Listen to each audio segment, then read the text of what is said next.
bahwa pandemi COVID-19 tidak hanya berdampak pada ekonomi, tapi juga berdampak pada pendidikan. Sudah sekitar hampir 1 tahun ya, proses pembelajaran sekolah tidak dilakukan secara tatap muka langsung, tapi dilakukan secara jarak jauh. Tentunya berbagai upaya sudah dilakukan oleh Bapak Ibu Guru untuk menyiasati proses pembelajaran pada masa pandemi ini. Salah satunya adalah materi ajar yang tentunya mengalami penyesuaian untuk tetap menjaga minat siswa tetap belajar. Ya. Lalu bagaimana dengan asesmennya? Bagaimana asesmen itu dilakukan dalam masa pandemi ini dan dilakukan dalam pembelajaran jarak jauh? Untuk menjawab pertanyaan tersebut, telah hadir bersama kita Ibu Ika Utami, Guru SD Cikal Cilandak, Jakarta Selatan, dan Bapak Dito Priambodo, Guru SMP Muhammadiyah 9 Jakarta. Selama kurang lebih 90 menit kita akan berbincang dan berdiskusi tentang mengapa asesmen penting dilakukan selama masa pembelajaran jarak jauh, apa saja tantangan yang dihadapi dalam melakukan asesmen di masa pandemi, dan adakah tips dan trik yang bisa di-share oleh para pembicara kita. Baik, untuk presentasi pertama akan dilakukan oleh Ibu Ika. Sebelumnya saya akan membacakan dulu CV beliau. Sekolah Cikal Cilandak, pendidikan ya, Bachelor of Language Teaching, Sampurna University. Untuk posisi dan jabatan, guru sekolah Cilandak, ya, kemudian pengajar di Sampurna Academy dan pengajar di Sekolah High Scope Indonesia Medan. Demikian untuk profil dari Ibu Ika kami. Waktu dan tempat dipersilakan. Oke. Terima kasih kepada Pak Bakir untuk sudah memperkenalkan saya kepada ibu-ibu dan bapak-bapak yang selalu bersemangat ya. Terima kasih sudah hadir pada siang hari ini. Hari ini izinkan saya untuk berbagi pengalaman saya selama mengajar di situasi pandemi saat ini. Seperti itu. Nah, semoga bapak-bapak dan ibu-ibu dalam keadaan sehat selalu ya. Gitu. Nah, saya akan mulai presentasinya. Oke. Nah, seperti yang disampaikan Pak Bakir tadi di awal, hari ini kita akan berbagi tentang penilaian saat PJJ, tantangan atau kesempatan. Nah, sebelum saya berbagi, saya ingin meminta tolong kepada Bapak Ibu sekalian untuk lebih dahulu berbagi dengan saya. Boleh ya? Iya, Ibu, silakan. Boleh, Bu. Oke. Nah, jadi saya minta tolong kepada Bapak Ibu untuk menggunakan device-nya atau gadget-nya untuk membuka alamat ini, slido.com. Ya, slido.com. Nah, nanti akan ada diminta kode. Nah, kodenya bisa diketikkan tanda pagar assessment 3. Gitu.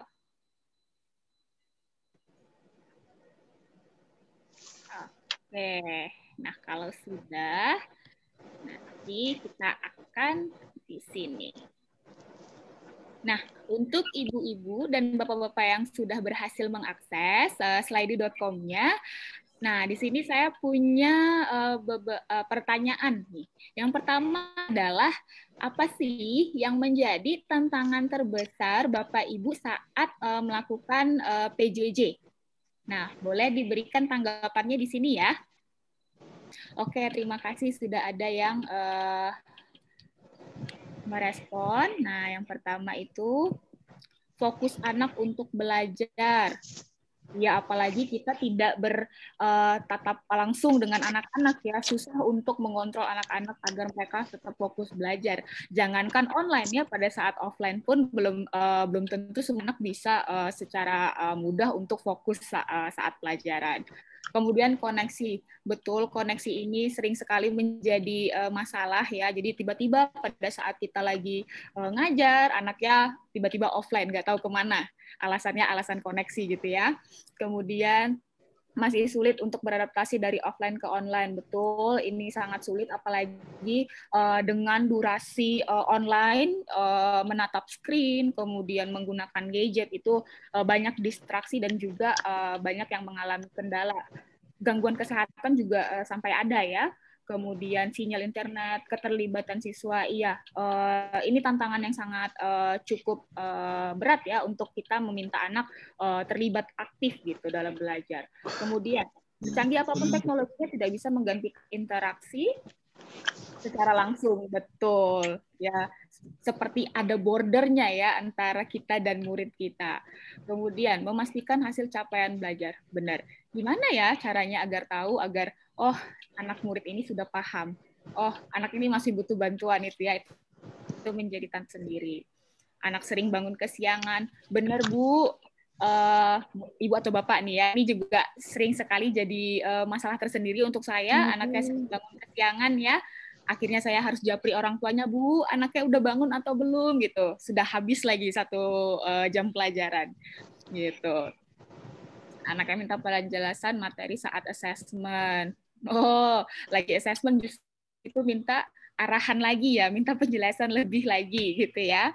Susah melakukan program kolaborasi, terutama interaksi antar teman dan kerjasama. Iya, karena mereka saling terpisah ya. Ketercapaian belajar dan masalah interaksi sosial, ada siswa yang tidak punya gadget, betul. Kemudian sulit meminta anak untuk memperhatikan penjelasan guru, karena terkadang siswa tidak hanya menyalahkan tapi tidak ada jawaban saat ditanya. Betul. Saya sering sekali mengalami hal yang sama ya.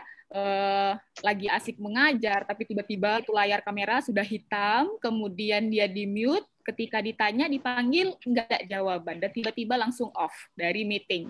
Nah, alasannya koneksinya hilang. Nah, ini dilema yang, bukan dilema ya, permasalahan yang sering sekali kita alami saat melakukan pembelajaran online. Anak sulit komunikasi, ya apalagi biasanya mereka dengan sangat mudahnya untuk berkomunikasi dengan kita secara langsung, tapi karena keterbatasan tatap muka seperti ini, kita harus memanfaatkan gadget, belum lagi nanti gadgetnya harus berbagi dengan orang tuanya, atau ya banyak sekali tantangannya. Nah, lalu kita lanjut. Tadi ada yang menyebutkan tentang tantangannya adalah bagaimana kita meyakinkan bahwa target pembelajaran kita tercapai. Nah, gitu. Nah, ketika Bapak Ibu mendengar kata penilaian, nah apa yang Bapak Ibu pikirkan? Yang langsung terpikirkan di awal itu, oh penilaian. Gitu. Boleh dibagikan ya jawabannya di sini? Ada soal, ada pertanyaan gitu ya. Ada pengukuran, kita mengukur ketercapaian. Tingkat kejujuran siswa, betul. Membuat soal, ada angka, kita memberikan nilai, namanya juga penilaian gitu ya. Oke, ada lagi, baru 5 nih. Oke, ada rubrikasi, ada rubrik, ada kriteria-kriteria pencapaian. Betul. Ya, ada yang objektif, ada yang tidak objektif terkadang, kemudian angka pencapaian, angka 0 sampai 100, ada alat ukur berupa angka. Penilaian otentik gitu. Tuntas dan tidak tuntas. Iya, saya sering kali dulu waktu sekolah tidak lulus KKM ya, itu jadi momok bagi saya karena harus remedial. Oke, ada lagi mengukur keefektifan belajar. Ya, apakah proses belajar yang sudah kita rancang, sudah kita berikan kepada anak ini sudah efektif atau belum? Gitu. Ada lagi mau memberikan tanggapannya?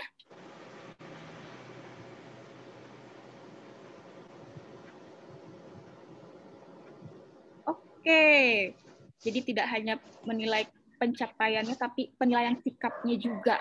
Baik. Ujian. Betul. Mengukur pemahamanmu. Iya. Oke, jadi saya bisa simpulkan ya di sini ketika orang dengar kata penilaian adalah sebuah proses di mana kita ingin mengukur ketercapaian dari sebuah target pembelajaran itu sendiri gitu. Oke, mungkin Bapak dan Ibu yang masih ingin memberikan tanggapan boleh dilanjutkan. Saya akan melanjutkan presentasinya ya. Terima kasih untuk tanggapannya. Nah, kita sudah sepakat tentang penilaian tadi.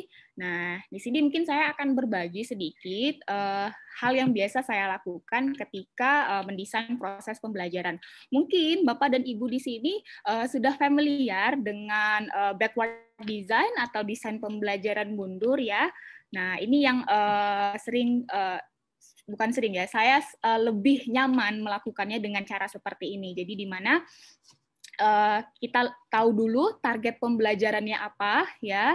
Nah, di sini target pembelajarannya itu tidak hanya saya yang tahu gitu. Jadi saya di sini ketika ada target pembelajaran, saya usahakan anak-anak juga tahu apa yang menjadi target untuk dia capai gitu. Jadi misalnya saya bilang di awal pembelajaran, di awal pertemuan sekali seperti ini kan ya, kita baru mulai awal semester 2, saya bilang ke anak-anak, oke, target kamu di semester 2 ini kamu harus bisa apa gitu. Kayak misalnya saya lagi ngajar pelajaran IPA nih, saya bilang sama mereka, oke, target kamu di semester ini kamu harus mampu memahami tentang ekosistem yang seimbang gitu. Jadi di situ dia juga akan memasang target untuk dirinya sendiri gitu. Jadi seperti kita katakanlah kita mau jalan-jalan gitu kan, kita harus tahu dulu ya target kita mau kemana gitu. Kita destinasinya mau apa sehingga kita punya bayangan, oh apa yang harus dilakukan gitu. Nah setelah target kita sudah kita sampaikan, nah disinilah kita mulai merancang yang namanya penilaian gitu. Jadi kok penilaiannya di tengah-tengah bukan di akhir gitu ya. Nah jadi di sini penilaian ini dipahami sebagai proses untuk mengetahui apakah siswa mencapai target pembelajaran gitu. Jadi kalau saya bilang, oh Nak, kamu harus mampu memahami bagaimana cara menciptakan ekosistem yang seimbang. Nah, penilaiannya saya berpikir apa ya buktinya, evidence-nya yang bisa saya gunakan untuk menunjukkan oh si Andi sudah paham tentang ekosistem yang seimbang. Apa ya caranya gitu. Misalnya saya bilang di sini, oke nanti penilaiannya kamu harus membuat diorama yang menunjukkan ekosistem yang seimbang. Nah, di situ anak-anak jadinya juga diberitahu gitu. Oke, nanti agar kamu bisa mencapai target ini, agar kamu dapat nilai yang sempurna, kamu harus membuat diorama. Oke, semakin dia sudah memahami, oh guru aku tuh mau aku seperti ini gitu ya. Jadi dia sudah mulai termotivasi ya gitu. Nah, setelah itu barulah kita atau untuk mendesain pembelajaran ya, agar anak-anak ini bisa menciptakan ekosistem yang seimbang, dia butuh tahu apa aja ya gitu. Jadi di sini saya merancang, oke, saya akan ajari mereka tentang macam ekosistem. Saya akan mengajari mereka tentang, saya akan expose mereka tentang flora dan fauna seperti itu, ya. Jadi proses yang biasa saya lakukan akan seperti ini gitu. Jadi biasanya orang bilang set the goal in mind gitu. Jadi goalnya harus tahu dulu nih gitu. Jadi secara mudah kita tahu gitu. Nah balik lagi ke penilaian. Nah penilaian ini ada beberapa macam gitu ya. Di sini saya akan bercerita tentang 3 jenis penilaian yang sering saya lakukan gitu. Yang pertama adalah penilaian untuk belajar. Nah mungkin pasti Bapak dan Ibu sudah tidak asing lagi ya dengan sistem penilaian belajar ini. Jadi sistem penilaian belajar ini kita gunakan untuk meningkatkan kualitas belajar gitu. Jadi biasanya ini dilakukan di tengah-tengah pembelajaran gitu. Misalnya kita sudah bahas nih tentang jenis-jenis ekosistem. Nah, kita lakukan formatif. Formatif ini bisa dilakukan dengan cara apa aja. Bisa dengan tanya jawab singkat, bisa dengan diskusi, bisa dengan membuat tulisan. Nah, mungkin pertanyaannya jadi gini, kalau selama PJJ ini gimana ya? Kalau misalnya selama offline kan gampang ya, kita bisa ketemu anaknya, langsung kita bisa kasih soal, pertanyaan terbuka, misalnya kita bisa tanya jawab secara diskusi, diskusi secara langsung. Nah, kalau saya sendiri, saya siasati dengan membuat biasanya ya seperti exit card gitu. Jadi setelah pertemuan kita sudah bahas sesuatu, kita tanya nih, oke, apa yang kamu dapat dari proses belajar hari ini gitu. Jadi bisa dilakukan dengan tanya jawab singkat.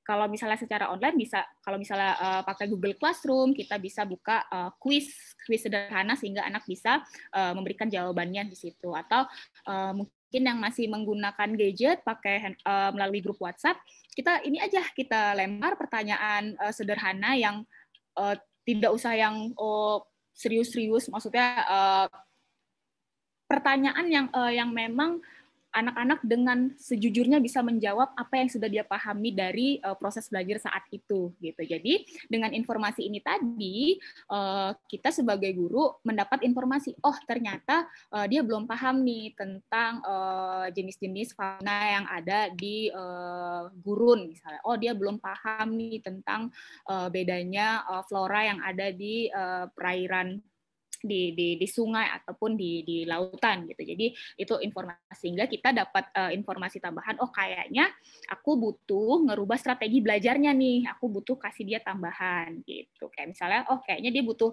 video tambahan nih, nanti aku kasih dia videonya gitu. Karena selama online ini untuk bacaan itu mungkin agak terbatas ya.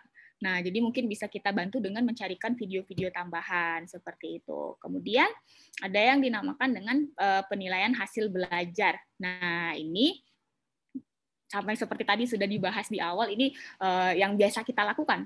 Pasti kita lakukan di akhir ya, penilaian di akhir. Kita memberikan ujian, kita memberikan soal-soal, untuk mengetahui apakah semua targetnya tercapai atau tidak. Nah, biasanya memang kalau untuk penilaian hasil belajar ini sudah di akhir gitu. Jadi sudah end game-nya gitu ya, udah oke, dari semua proses belajar yang sudah kita lakukan, nah hasil belajarnya kamu ini. Nah, ini yang bisa saya berikan. Ini penilaian ini yang bisa saya deskripsikan atas pencapaian kamu gitu. Nah, kemudian ada yang disebut juga dengan penilaian sebagai proses belajar. Nah, apa sih proses belajar, apa bedanya dengan untuk belajar? Nah, penilaian sebagai proses belajar di sini lebih kepada penilaian yang dilakukan oleh anak itu sendiri gitu. Karena yang belajar kan anak, yang memahami sejujurnya, yang memahami apakah dia sudah paham atau tidak itu sebenarnya dia gitu. Jadi di sini kita melakukan proses penilaian yang berbasis pada refleksi pada diri sendiri gitu. Nah, contoh-contohnya itu ada seperti ini. Nah, mungkin saya cerita sedikit ya, apa sih ini gitu. Jadi dulu di semester lalu itu saya ngajar bahasa Inggris gitu tentang parafrase dan juga summary. Nah, ini adalah sebuah assessment gitu. Saya tidak memberikan soal apapun terkait dengan yang mengetes kemampuan dia dengan parafrase atau summary atau membuat kesimpulan, tetapi di sini saya lebih memberikan pertanyaan refleksi kepada diri mereka sendiri gitu. What I know, kamu tahu apa sih tentang parafrase? Kamu tahu tentang apa sih tentang summary? Nah, di situ dia akan memberikan pemahamannya gitu. Nah, dari situ juga bisa menjadi bahan untuk kita. Oh, si Andi udah tahu tentang ini, kayaknya dia udah nggak ada masalah deh kalau misalnya aku kasih bahan yang ini, gitu. Ya, lalu setelah itu, ini biasanya yang what I know atau apa yang saya tahu ini biasa dilakukan di awal gitu. Lalu what I wonder yang saya tanyakan ini biasa saya lakukan di pertengahan. Nah, jadi di sini anak mengukur setelah saya sudah memahami beberapa informasi, kira-kira saya masih butuh informasi apa lagi ya gitu untuk aku bisa memiliki skill melakukan parafrase dan summary gitu kan. Nah, di sini salah satu anak saya mengatakan, aku penasaran kalau aku membuat kesimpulan summary ataupun parafrase, apakah orang-orang akan memahami aku gitu. Jadi tidak harus selalu penilaian itu datang dari guru gitu. Jadi dia menanyakan dirinya sendiri karena di awal dia udah tahu, oh targetnya aku harus bisa parafrase.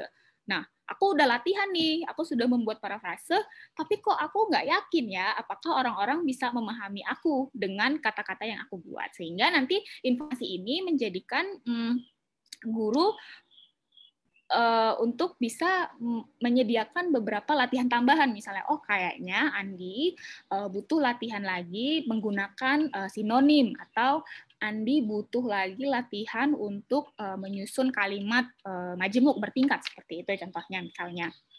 Nah, setelah itu di akhir, itu kita bisa memberikan pertanyaan kepada anak, what I learned gitu. Jadi selama proses belajar ini kamu udah paham apa aja gitu. Jadi tidak melulu kita tes dia dengan melakukan parafrase dan juga melakukan summary itu, tapi kita tanya, kamu udah bisa apa aja dengan proses belajar seperti ini, kamu jadi bisa apa gitu. Jadi dia berefleksi pada dirinya sendiri. Nah, mungkin tantangannya di sini adalah, aduh ribet banget ini, harus pertanyaannya harus memberikan pertanyaan beberapa kali seperti itu ya. Nah, jadi ini saya biasanya kalau secara offline saya berikan tidak secara langsung seperti ini gitu. Jadi setiap pertemuan saya berikan pertanyaan ini satu persatu. Tapi karena ini online, nah ini biasanya saya berikan semuanya di awal. Jadi ini seperti lembar kerja yang saya berikan di awal, tapi saya ingatkan kepada mereka bahwa ini dikerjakannya nanti ya, tunggu Miss-nya kasih tahu untuk kerjain baru dikerjain gitu. Jadi mereka udah tahu gitu. Oh, aku nanti akan ditanyain Miss tentang ini gitu. Jadi dia lebih lebih mandiri gitu. Nah, setelah itu, bisa ini ya. Jadi kita tanyakan apa yang sudah dia tahu gitu. Lalu apa yang saya akan tanyakan karena aku harus tahu lebih banyak lagi agar aku lebih paham. Nah, lalu kita tanyakan apa yang dia pahami. Jadi dia berefleksi. Seperti itu. Nah, kemudian ini juga adalah salah satu contoh penilaian. Jadi tidak melulu tentang soal, jadi lebih kepada deskripsi pemahaman. Nah, di sini waktu itu belajarnya tentang belajar sejarah, yaitu targetnya adalah mereka mampu memahami dampak dari peradaban di Kerajaan Majapahit di masa sekarang gitu. Jadi untuk mereka bisa sampai paham apa itu dampak dari Kerajaan Majapahit di zaman sekarang, pastinya saya harus tahu nih anak-anak paham kalau di Kerajaan Majapahit itu apa aja yang terjadi gitu. Nah, saya meminta mereka dengan cara menggambar seperti itu. Nah, ini justru jadi pilihannya jadi banyak. Nah, kesempatan kita di sini adalah dalam melakukan penilaian mencari tahu nih kira-kira anak-anak itu tertariknya melakukan apa gitu. Nah, kebetulan saya di sini memberikan pilihan pada saat itu. Ada yang dengan membuat gambar, ada yang membuat kartun, ada juga yang membuat video gitu. Ada juga yang membuat wayang gitu. Jadi tergantung minatnya itu seperti apa gitu. Nah, ini menjadi sebuah kesempatan karena apa? Karena mereka di rumah, jadi mereka lebih bebas bereksplorasi gitu. Mereka bisa menggambar dengan bebas gitu tanpa ada limit waktu. Kalau misalnya di sekolah kan oke, waktunya 30 menit gitu. Tapi kalau misalnya di rumah kan dia bisa lebih mengatur waktunya.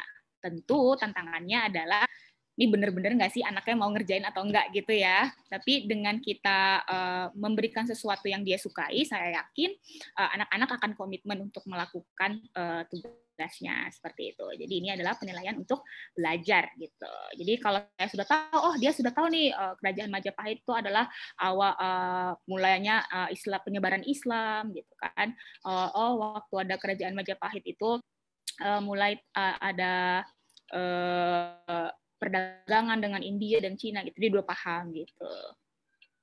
Nah, selanjutnya, seperti ini. Nah, ini di pelajaran sains. Nah, ketika pelajaran online, kita memang sangat terbatas nih dengan jenis-jenis dari penilaiannya itu. Ujian tertulisnya itu sangat menjadi tantangan ya. Nah, kesempatannya di sini adalah kita memikirkan sesuatu yang dekat dengan anak-anak. Proses penilaian yang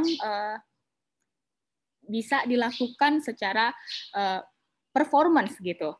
Melakukan sesuatu yang dekat dengan kehidupannya. Jadi di sini misalnya di science nih kita belajar tentang jejak karbon waktu itu. Jadi ketika sudah belajar apa itu jejak karbon, kemudian apa penyebabnya, apa dampaknya gitu. Akhirnya di sini penilaiannya adalah kamu harus bisa menyarankan atau propose, memberikan sebuah saran caranya untuk mengurangi si jejak karbon gitu, karena setiap learning objektif ataupun target pembelajaran pastinya dekat dengan kehidupan anak gitu ya. Jadi ini ketika online seperti ini, ketika PJJ akan menjadi kesempatan juga bagi kita untuk lebih mendekatkan mereka kepada kehidupan nyatanya seperti itu ya. Nah, ini merupakan penilaian sebagai hasil belajar. Nah, kemudian ada lagi, nah contoh seperti ini gitu, anak-anak belajar tentang tanaman gitu. Jadi di awal itu anak-anak udah belajar apa itu tanaman, jenis-jenis tanaman apa, dari bentuk daun, akarnya, kemudian cara merawatnya. Dan pada akhirnya ketika secara online ini kita jadi termotivasi juga. Oh ternyata ketika anak sudah belajar tentang tanaman, tidak hanya cukup di situ gitu loh. Kita jadi berpikir gitu, ketika mereka sudah tahu nih jenis-jenis tanaman, cara reproduksinya tanaman, cara perkembangbiakannya tanaman, apa selanjutnya gitu kan. Jadi kita lebih berpikir kreatif lagi, bagaimana cara pemanfaatan sih tanaman dalam kehidupan kita. Karena sejatinya itu ya, kita hidup di lingkungan seperti ini, dan justru kita mengambil manfaat dari tanaman yang kita pelajari tersebut. Jadi di sini minum ini kalau bujukan teman ada dexamethasone. Minum lima udah makan belum? Oke, sorry. Iya. Nah, gitu. Jadi kita lebih jadi tertantang juga gitu sebagai guru, kita bisa memikirkan apa nih hal-hal yang dekat dengan murid kita yang bisa kita kaitkan dengan topik pelajarannya. Ini kebetulan mungkin karena saya SD ya, jadi ini contoh-contohnya seperti ini. Jadi kebetulan anak ini lagi membuat herbal drink untuk meningkatkan sistem imun di saat pandemi COVID seperti ini gitu. Nah ini jujur saya tidak perlu banyak usaha untuk mengingatkan anak nih. Udah sampai mana penelitian tentang tanamannya? Oh, udah sampai mana eksperimennya? Karena mereka melihat ini sesuatu yang real, ini yang dekat dengan saya, dan ini sedang terjadi, dia jadi lebih termotivasi. Jadi bisa dikatakan dia menjadi seorang pelajar yang merdeka, pelajar yang independen, yang mandiri gitu. Kemudian, nah setelah semua proses dijalani, nah penilaiannya tadi tidak justru karena tahu kalau kita berikan soal pilihan ganda, soal itu akan susah bagi saya untuk mengontrol mereka, apalagi ini konteksnya lagi anak SD ya. Nah, saya di sini jadinya justru meminta mereka untuk berefleksi dari pengalaman kalian melakukan penelitian, melakukan eksperimen, apa yang menurut kalian yang sudah baik yang ada di diri kalian. Jadi kayak misalnya aku bilang, skill apa yang meningkat dari diri kamu, dan juga hal apa yang perlu kamu tingkatkan sehingga performance kamu jauh lebih baik di kedepannya. Di sini anak saya menjawab, saya pikir saya sudah membuat produk yang dapat membantu orang lain. Nah, di situ saya sangat senang, dia bilang gitu kan. Nah, di sini saya juga melihat bahwa saya ternyata Miss improve nih skill keterampilan penelitian saya jadi lebih meningkat, kemudian saya jadi lebih kreatif gitu, dan juga saya jadi belajar presentasi nih karena sudah saya melakukan eksperimen kan saya harus presentasi nih sama teman-teman saya, jadi saya lebih percaya diri gitu. Nah di situ dia berbagi seperti itu. Jadi tanpa harus kita memberikan nilai angka sampai 100 justru ya, dengan kejujuran anak ini, dengan dia melihat dirinya sendiri, kita juga bisa mencocokkan dengan apa yang dia lakukan gitu. Jadi dia menilai dirinya, terus kita melihat dirinya, jadi kita cocokkan, oh ternyata memang anak ini secara penilaian sudah mencapai target yang kita set di awal, seperti itu. Oke, nah mungkin sejauh ini ada yang mau ditanyakan atau ada yang mau berbagi mungkin pengalamannya yang sama, atau lanjut dulu Pak Bakir? Lanjut dulu Bu Ika ya. Oke, siap. Kalau itu lanjut ya. Oke. Nah, seperti ini juga contohnya ya. Mungkin saya bisa bagikan sedikit. Nah, ini kan. Nah, di awal saya bilang sama mereka, Oke. Jadi karena kita memang modelnya selama online ini, kita jadi lebih tahu ya proses belajar kita akan berapa lama gitu. Nah, di sini kita bisa siasati dengan setting timeline gitu. Karena dengan mereka tahu goalnya di setiap pertemuan itu apa, jadi mereka lebih aware, lebih tahu apa yang diharapkan dari mereka gitu contohnya. Jadi ini saya biasanya membuat kalender, jadi mereka tahu nih, oh saya harus ini gitu. Oh di minggu ini jadwalnya saya harus ini gitu. Jadi dia lebih mandiri tanpa kita ingatkan lagi. Tapi tetap tidak semua anak bisa mandiri ya. Pasti ada juga beberapa anak yang challenging, menantang kita untuk tetap kita butuh beri reminder gitu. Nah seperti ini tadi saya bilang understand the mission. Nah ini adalah upaya saya untuk menunjukkan kepada mereka, oh kalian punya goal, kalian punya target seperti itu, kalian punya misi. Nah nanti dari misi itu, nah disinilah mulai proses belajarnya gitu. Jadi kalau kamu mau mencapai target itu, kamu butuh pengetahuan apa aja, kamu butuh skill apa aja gitu. Jadi dia bisa mengukur dirinya sendiri seperti itu. Nah, ini adalah prosesnya gitu. Jadi dia harus lakukan observasi, dia harus membuat pertanyaan. Nah, ini bisa disesuaikan dengan kebutuhan kelas masing-masing nantinya. Ini saya berikan contoh yang saya lakukan. Gitu. Jadi karena memang ini scientific method, jadi dia membuat penelitian seperti ini. Gitu. Nah, juga menjadi sangat penting ketika online learning ini kita siasati agar anak-anak diberikan kesempatan untuk memenuhi kebutuhannya. Jadi ketika kita membawakan sebuah topik, kita juga beri kesempatan kepada dia untuk mencari sumbernya sendiri gitu. Jadi karena online akan menjadi sulit kalau kita menjadikan diri kita sebagai sumber dari belajar itu sendiri. Itu sangat-sangat menantang. Tapi ketika kita memberi kesempatan kepada anak untuk mencari sumbernya sendiri gitu, tentunya untuk awal mulanya mungkin kita bisa kasih saran beberapa sumber gitu. Tapi nanti ketika mereka sudah terbiasa, mereka akan lebih biasa lagi untuk mencari sumber tambahan belajarnya sendiri seperti itu. Nah, ini kayak gini. Lalu dia lakukan eksperimen gitu ya. Dia buat jamu kunyit asem ya sendiri gitu. Nah, dan akhirnya dia juga melakukan di sini dia berefleksi apa sih sudah baik, oh yang udah baik ternyata rasanya manis, kemudian karena saya pakai daun pandan jadi dia jadi lebih wangi, dan dari sini kan kita tahu bahwa dia belajar, oh ternyata dia sudah tahu nih jenis-jenis tanaman yang memiliki khasiat gitu, yang mungkin itu adalah salah satu dari learning objektifnya kita seperti itu. Gitu. Oke, nah kita lanjut lagi.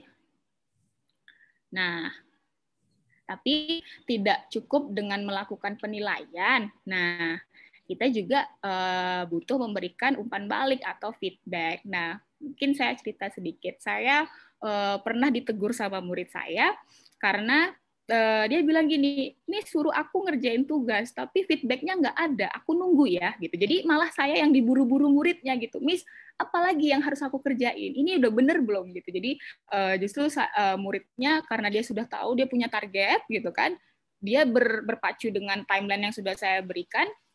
Akhirnya dia membutuhkan feedback ataupun umpan balik itu. Gitu. Jadi di sini feedback sendiri kita bagi menjadi 3, ada yang berupa apresiasi, yaitu apa yang sudah baik ya, yang sudah dilakukan, kemudian perbaikan. Nah, perbaikan ini tadi kaitannya dengan penilaian sebagai untuk belajar, penilaian untuk belajar gitu. Biasanya kita lakukan di pertengahan proses belajar. Lalu evaluasi yang biasa kita lakukan di akhir untuk mengkonklusikan atau memberi kesimpulan dari proses belajar itu.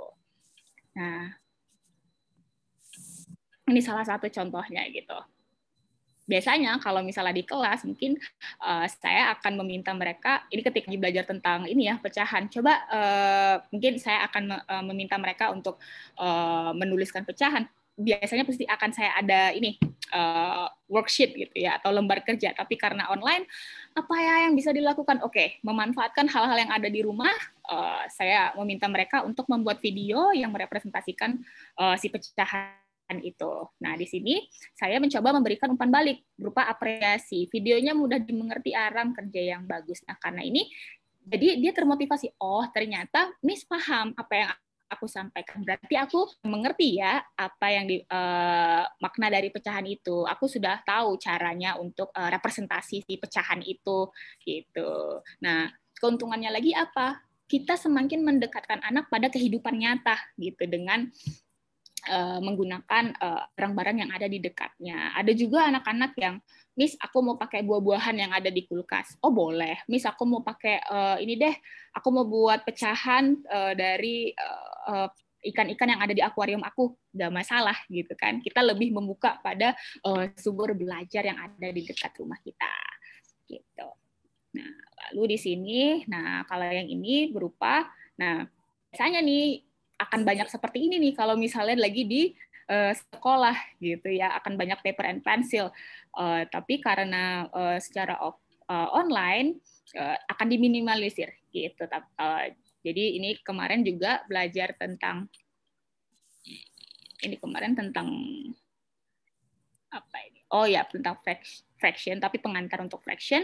Di sini ada feedback atau umpan balik untuk anak-anak melakukan perbaikan gitu. Jadi biasanya kalau misalnya ada anak menjawab, ini kan kita lihat jawabannya salah gitu ya. Kita tidak memberikan centang salah, justru kita melihat kesempatan anak untuk melakukan perbaikan gitu. Karena kalau saya sendiri mindset-nya adalah anak semuanya harus mencapai target pembelajaran gitu. Nah, di sini perannya kita gitu. Gimana caranya agar kita bisa scaffolding atau menjembatani anak agar bisa sampai ke pembelajaran. Jadi ketika dia ada salah, kita tidak langsung nilai kamu di ujian ini 6 dari 10 gitu. Enggak, tapi kita melihat kesempatan apa yang harus kita lakukan agar dia bisa melakukan perbaikan gitu. Jadi selalu ada kesempatan untuk memperbaiki kan. Ya namanya kita juga manusia, pasti kita akan senang kan diberikan second chance, third chance gitu kan untuk melakukan perbaikan gitu.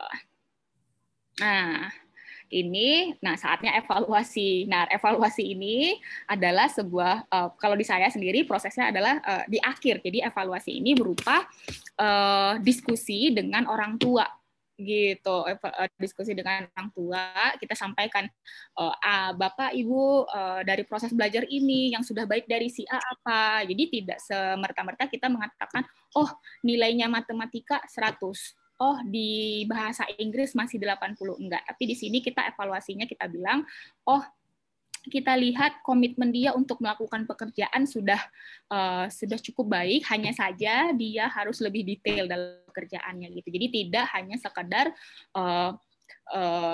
dia bisa menjawab soal atau tidak gitu, tapi lebih mungkin ke ranah komitmennya, tanggung jawabnya, tapi tidak juga mengignore atau mengignore dari segi pengetahuannya. Pengetahuannya tetap juga harus kita kognitifnya juga tetap harus kita bahas seperti itu. Tapi kita harus dukung juga dengan nilai sikapnya, gitu, kemandiriannya, tanggung jawabnya, itu kita evaluasi di akhir sehingga anak juga bisa berefleksi gitu.